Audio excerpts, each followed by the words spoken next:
In The Female Eunuch, Germaine Greer doesn't merely dissect the idea of romantic love, she eviscerates it. Romance, as we know it, is nothing but a well-crafted delusion, a tantalizing illusion designed to ensnare women in a narrative of dependence and submission.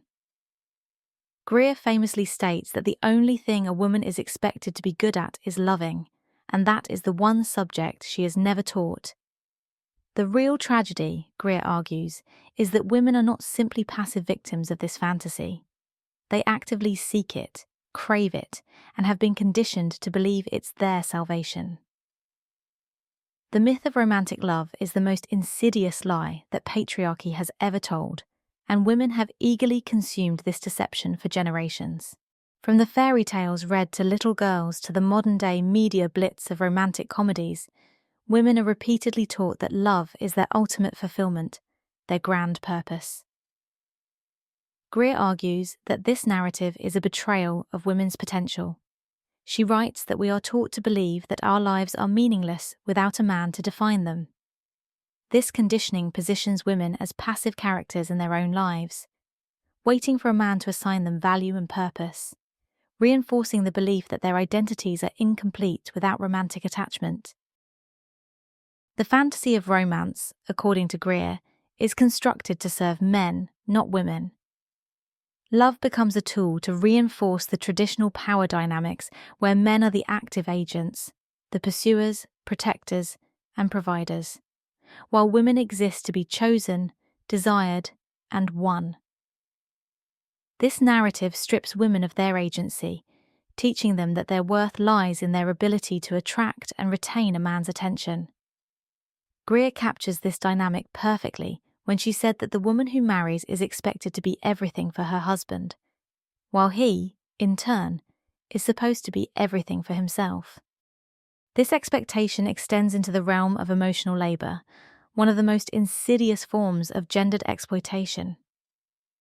Women are not just expected to love, they're expected to be the emotional caretakers, the nurturers, the unending sources of empathy and support.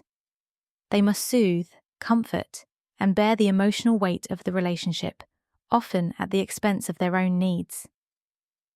Greer doesn't mince words when she declares that women are trained to see their value in how much they can give, how much they can endure, and how much they can love, even when that love is unreciprocated. This relentless expectation keeps women in a cycle of giving, rarely questioning if they are receiving the same in return. Historically, this burden is deeply rooted in societal norms. In Victorian times, women were praised as the angel in the house, tasked with maintaining the emotional and moral stability of their families. This ideal has not disappeared. It has simply evolved. Today, women continue to be celebrated for their emotional labor in popular media, from the self-sacrificing mother to the understanding girlfriend who fixes her troubled partner. Greer's critique reveals that this is not an act of love, but a form of enslavement, a way to keep women tethered to relationships that do little to nurture their own emotional needs. Just as women are expected to be emotional caretakers, they are also expected to surrender their financial independence in the name of love. Greer exposes how marriage, often the end goal of romantic love, is an economic trap that strips women of their autonomy. She argues that marriage is a woman's destiny and society's expectation, and that it is not, however, a destiny of freedom. The romantic narrative that leads women to marriage disguises this economic dependency, presenting it as security rather than subjugation. To fully grasp the depth of this economic exploitation, one must consider the history of marriage as a transaction rather than an act of love. Coverture laws in 19th century England legally absorbed a woman's identity into that of her husband, stripping her of property rights, financial autonomy, and legal independence. Though such laws have long been abolished, their legacy lingers in modern expectations.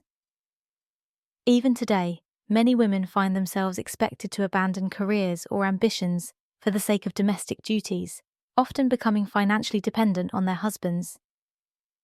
As Greer points out, the woman who is tied to her husband economically can never be truly free.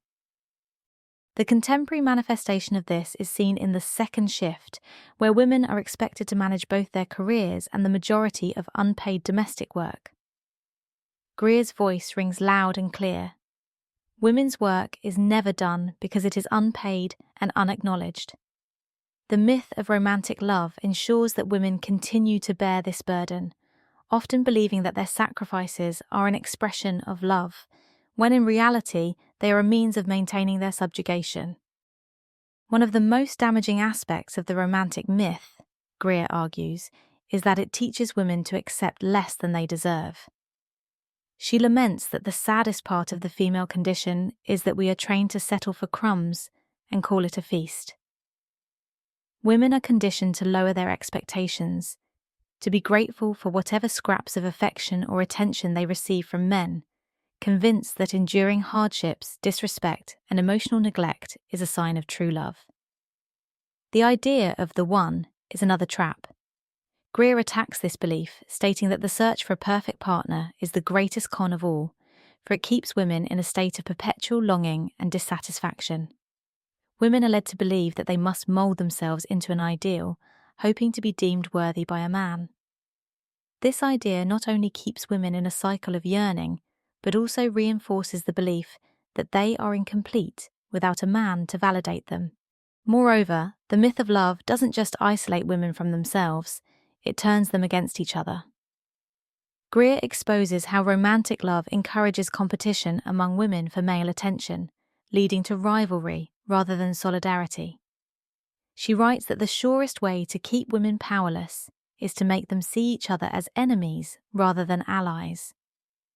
By pitting women against each other, patriarchy ensures that they remain distracted, disconnected, and unable to unite against the system that oppresses them.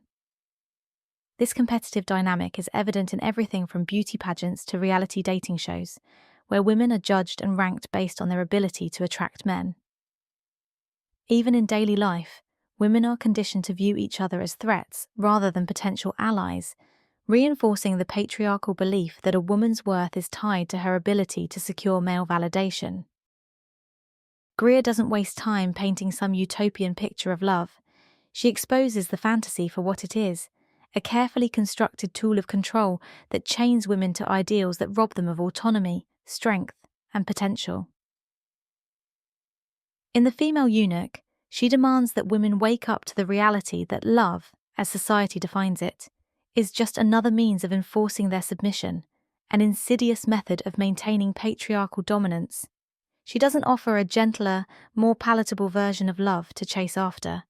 Instead, Greer challenges women to confront the brutal truth that the liberation of women cannot depend on the approval of men.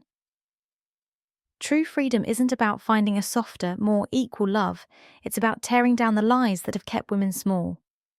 It's about reclaiming their right to exist on their own terms, unbound by any narrative that demands they shrink, conform, or disappear.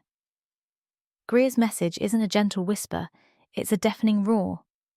Women must stop searching for completion in the arms of a man and instead find wholeness within themselves.